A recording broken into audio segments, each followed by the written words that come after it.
Ku soo dhawaada channelka Somali Bitcoin.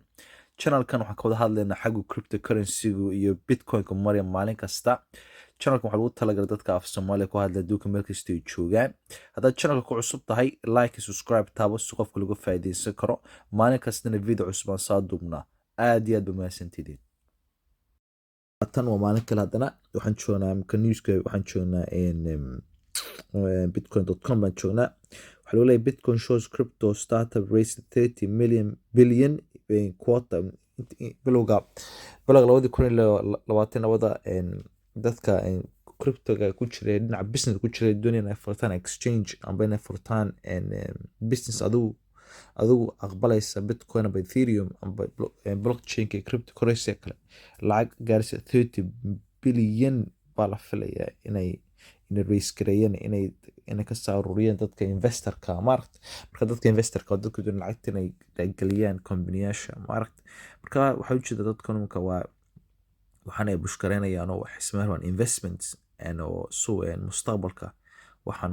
noqon doona wax aad weyn oo noqon doona waa taasay chatkan yareegina maanta marka intaan ku soo noqon doona haddana chatki waa kan waan aragnaa maanta Bitcoin waa ka inta Soomaaliya oo waan la soconnaa Ethereum waa ka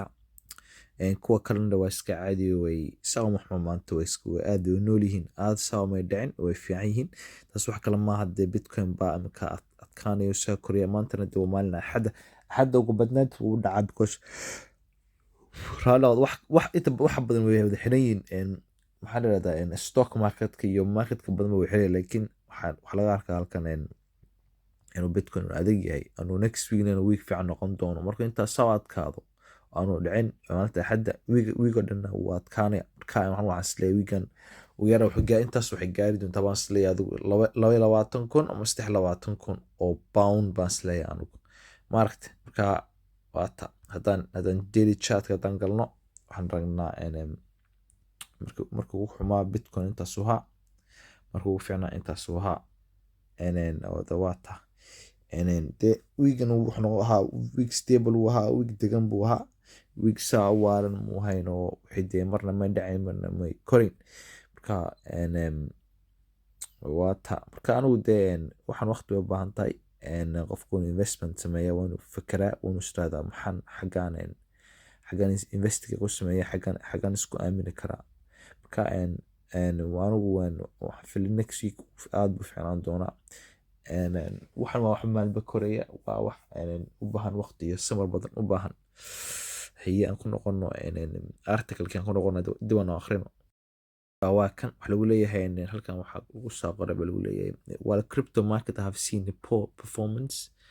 and the first 2 quarters to recently published the fundraising report authority by Some research noted that 30.3 billion was raised by crypto projects started during the first half of 2022. marka waxa leeyahay iyadoo sanadkan si xun uu u bilaabmay economic u bilaabmay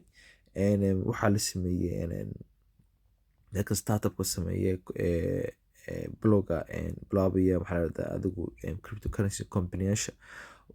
mesara oo survey-ga sameeyay wax baadha waxay leedahay dadkaas intaasoo lacaga bay investment ay saarursadeen oo haystaan marka taas wax kale ma waa good for future-ka marka la arko xagga Bitcoin crypto marayo waa good plan ahead marka waqtiin channelkan waxaan ka hadalnaa cryptocurrency-ga waxa waray cusub haddaad ku cusub tahay like subscribe taabo maal kastana video cusub soo duubnaa sidaad ku update aan siino marka waxaan wax u baahan tahay samar u baahan iyo qofkan wax akhriyo inuu patience inuu haysto iyo inuu degdegin waxaan waa investment marka ma tanti waa maalin kale waa nabri haddana